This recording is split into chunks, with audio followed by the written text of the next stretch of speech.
सुप्रभात छात्रों, हमने व्यावहारिक हिंदी का 15वां पाठ इसके पहले शुरू किया है। उसका भाग 1 और भाग 2 हो गए। आज हम अंतिम भाग जो है तीसरा भाग देखने वाले हैं। 15वां पाठ समाचार जन से जनहित तक। अब तक हमने देखा कि संचार के क्षेत्र में क्रांति हो गई है। इसका परिणाम यह हुआ कि देश विदेश में कहीं भी कोई घटना होती है तो हम उसे पल भर में देख, सुन या पढ़ लेते हैं। आरंभ में बड़े पैमाने पर समाचार देने की शुरुआत समाचार पत्र से हुई। भारत का पहला समाचार पत्र सन 1780 में बंगाल गजट के नाम से प्रकाशित हुआ। इसके बाद विभिन्न भाषाओं में अनेक समाचार पत्र प्रकाशित होते रहे। इन समाचारों का उद्देश्य मनोरंजन, ज्ञानवर्धन तथा सूचनाएं प्रकाशित करना है। समाचार लेखन के मुख्य अंग देखिए, जैसे कि शीर्षक समाचार का महत्वपूर्ण अंग होता है। शीर्षक में समाचार का मूल भाव आ जाना आवश्यक होता है। शीर्षक छोटा, सरल और आकर्षक होना चाहिए। दूसरा अंग है समाचार लेखन का, वो है आमुख। आमुख माने समाचार का पहला परिच्छेद होता है। इसमें समाचार के मुख्य तत्वों को स्पष्ट रूप से सरल भाषा में लिखा जाना चाहिए। घटना के संदर्भ में क्रम से घटना कब, कहाँ, कैसे हुई और उसमें कौन कौन थे, इन सब की जानकारी होनी चाहिए। उसके बाद हमने देखा समाचार लेखन के सोपान, सीढ़ियाँ। समाचार लेखन एक कला है। समाचार लेखन लिखने के पहले कुछ तैयारियां करनी पड़ती है। उसका एक स्वरूप जो है तैयार करना पड़ता है, जैसे समग्र तथ्यों को एकत्र करना, समाचार से संबंधित सभी जानकारियों और सच्चाइयों को इकट्ठा करना पड़ता है। इससे समाचार में हर प्रकार की जानकारी देने आसानी हो जाती है। दूसरा है समाचार लेखन का प्रारूप तैयार करना। समाचार लेखन में घटनाओं को प्रस्तुत करने का एक क्रम होता है। घटनाओं को प्रस्तुति के अनुसार लेखन का प्रारूप तैयार करने की आवश्यकता होती है। तीसरा सोपान है समाचार लेखन का, वो है दिनांक, स्थान तथा वृत्त संस्था का उल्लेख करना। समाचारों में किसी घटने के स्थान, दिनांक लिखना जरूरी होता है। साथ ही वह समाचार जिस समाचार एजेंसी से प्राप्त हुआ है उसका नाम भी दिया जाता है। चौथा सोपान है परिच्छेदों का निर्धारण करते समय समाचार लेखन करना। समाचार लेखन में परिच्छेदों का बड़ा महत्व होता है। पहले परिच्छेद में सबसे महत्वपूर्ण बात होती है, उसके बाद दूसरे परिच्छेद में उससे कम महत्व वाली बात होती है और पांचवा सोपान है शीर्षक तैयार करना। पूरे समाचार के आधार पर सबके बाद कम शब्दों में आकर्षक शीर्षक तैयार होता है। तो इस तरह से हमने समाचार लेखन के सोपान देखे। अब देखिए आगे पन्ना 91। तो इसी तरह से हमने देखा कि समाचार वाचक के लिए प्रभावशाली व्यक्तित्व के साथ साथ सुयोग्य आवाज़, उच्चारण की शुद्धता, भाषा का ज्ञान, शब्दों का उतार चढ़ाव एवं भाषा का प्रवाहमयी होना बहुत ही ज़रूरी होता है। समाचार पत्र, रेडियो और टेलीविज़न में समाचार प्राप्त करने के अनेक साधन हैं। कौन कौन से साधन हैं देखिए, जैसे समाचार एजेंसियाँ, संवाददाता, प्रेस, विज्ञप्तियाँ, भेंट वार्ताएँ, साक्षात्कार माने मुलाकात, क्षेत्रीय जनसंपर्क अधिकारी, राजनीतिक पार्टियों के प्रवक्ता, मोबाइल पर रिकॉर्डिंग की गई कोई जानकारी, सारे विश्व में समाचारों का संकलन और प्रेषित करने का काम मुख्यतः समाचार एजेंसियां करती है। प्रेषित करना का अर्थ है प्रसारण करना। समाचार एजेंसियों के क्षेत्रीय ब्यूरो समाचारों का प्रांतीय या केंद्रीय कार्यालयों तक टेलीप्रिंटर द्वारा पहुंचाते हैं। उसकी एक लिपि होती है, पंडुलिपि, उसे कहते हैं टेलीप्रिंटर, और मुख्य कार्यालय उन्हें पुनः संपादित कर क्षेत्रीय एवं ब्यूरो कार्यालय को भेजता है, जिनके टेलीप्रिंटर, रेडियो और टेलीविज़न के संपादित समाचार कक्ष में इन समाचारों को भेजते हैं। भारत में मुख्यतः विदेशी और भारतीय समाचार एजेंसियों में writer, press trust of India माने PTI, United news of India UNI, यूनिवार्ता एजेंसियां समाचार उपलब्ध कराती हैं। आगे देखिए, समाचारों का एक अन्य मुख्य स्रोत है, माने कौन सा स्रोत का अर्थ है प्रवाह या मार्ग, प्रेस विज्ञप्तियाँ। केंद्र सरकार की खबरें पत्र सूचना कार्यालय द्वारा और राज्य सरकार की खबरों की सूचनाएं जनसंपर्क विभाग की प्रेस विज्ञप्तियों से मिलती है। इनके अलावा सार्वजनिक प्रतिष्ठान, शोध तथा निजी संस्थानों के जनसंपर्क अधिकारी और प्रेस के संवाददाता भी समाचार उपलब्ध कराते हैं।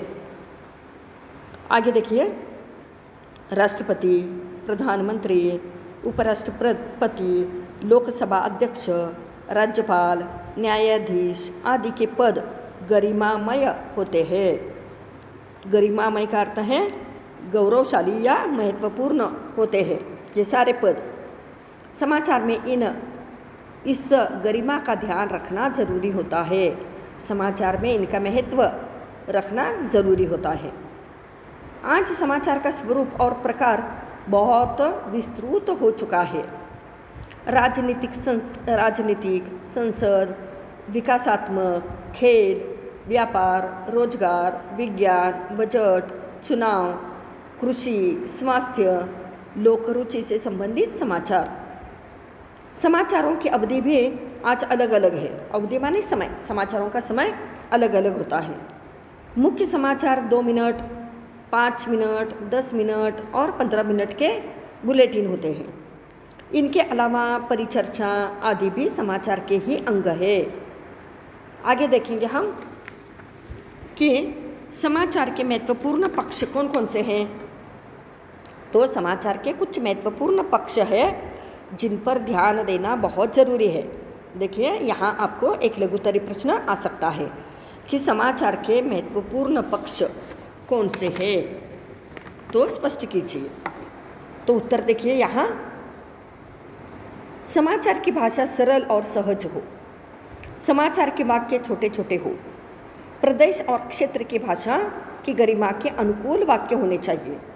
समाचार में ऐसी बात न हो कि जिसमें किसी धर्म, जाति, वर्ग की भावना को चोट पहुँचे, हानि पहुँचे। देखिए, किसी भी चैनल पर समाचार की प्रस्तुति राष्ट्रहित और एकता, अखंडता को ध्यान में रखकर होनी चाहिए कि जिससे झगड़े उत्पन्न न हो। इस क्षेत्र में रोजगार की बहुत सारी संभावनाएं हैं। आगे देखिए कि कौन कौन से रोजगार के साधन यहाँ पर उपलब्ध है, नौकरी कहाँ कहाँ इस क्षेत्र में मिल सकती है। तो प्रोड्यूसर और समाचार संपादक के लिए UPSC परीक्षाएं देनी होती हैं।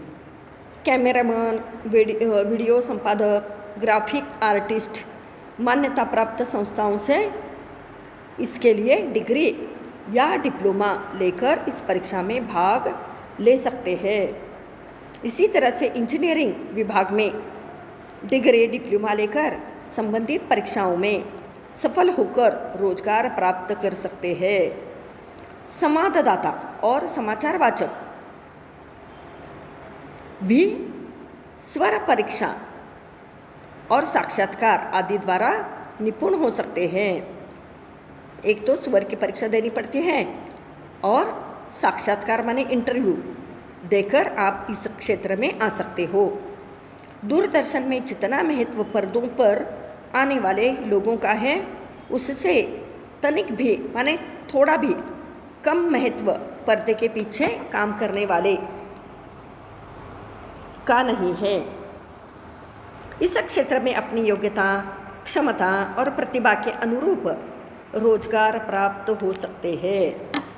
वस्तुतः रेडियो, समाचार पत्र, टीवी, पत्रकारिता एक मिशन है। एक मिशन का अर्थ है एक जीवन का लक्ष्य माने ध्येय है। उत्तरदायित्व माने जिम्मेदारी, उत्तरदायित्व और कर्तव्य निष्ठा है। देश के प्रति जागरूकता, सामायिक सरोकार के दायरे में जनहित का महत्व है। समाचार संचार के क्षेत्र में जनहित एक मशाल है, एक बहुत बड़ी मशाल, एक ज्योत है, और पत्रकार उसकी एक एक किरण है। आवश्यकता है इस बात की कि सब मिलकर देश को गौरवान्वित करें। इसका अर्थ है गौरवान्वित माने सम्मानित करें। सफलता, राष्ट्रीय एकता, अखंडता, सद्भाव और भाईचारे से प्रकाशमान करे। तो इस तरह से हमने 15वां पाठ देखा, समाचार जन से जनहित तक। अब देखिए छात्रों, यहाँ पर आपको दीर्घोत्तरी प्रश्न और लघुत्तरी प्रश्न आ सकता है। दीर्घोत्तरी प्रश्न आपको 6 मार्क के लिए पूछा जाएगा और 4 मार्क के लिए लघुत्तरी प्रश्न व्यवहारिक हिंदी में पूछा जाएगा। अब पाठ पर आधारित प्रश्न देखिए कौन कौन से आ सकते हैं। तो एक है टेलीविज़न के लिए समाचार वाचक की आवश्यकताएं लिखिए। उसके बाद दूसरा प्रश्न है रेडियो और टेलीविज़न के लिए समाचार प्राप्त करने के साधन लिखिए। इसके बाद आपको तीसरा प्रश्न यहाँ पर दिया है, समाचार के महत्वपूर्ण पक्ष स्पष्ट कीजिए। अब ये हो गए आपको 6 मार्क के लिए दीर्घोत्तरी प्रश्न। अब व्यवहारिक प्रयोग में आपको ऐसे प्रश्न पूछे जाएंगे जो कि अकाल में उपजी गंभीर स्थितियाँ, इसका समाचार लेकर आपको करना है। दूसरा विषय है विश्व भर में बढ़ती हुई खादी की मांग। देखिए छात्रों, यहाँ पर आपको इस तरह का समाचार लेखन करना है। उसके बाद आपको यहाँ क्रम में पाठ्यपुस्तक में 92 पन्ना जो है, इस पर जो मुद्दे दिए हैं उसमें समाचार लेखन के सोपान, समाचार लेखन के लिए आवश्यक गुण, समाचार लेखन के मुख्य अंग, ऐसे यहाँ पर पॉइंट्स जो है दिए गए हैं। इसके आधार पर आपको प्रश्नों के उत्तर जो है सही तरीके से लिखना है। तो इस तरह से हमारा व्यवहारिक हिंदी का 15वां पाठ जो है यहाँ पर समाप्त हो गया। धन्यवाद।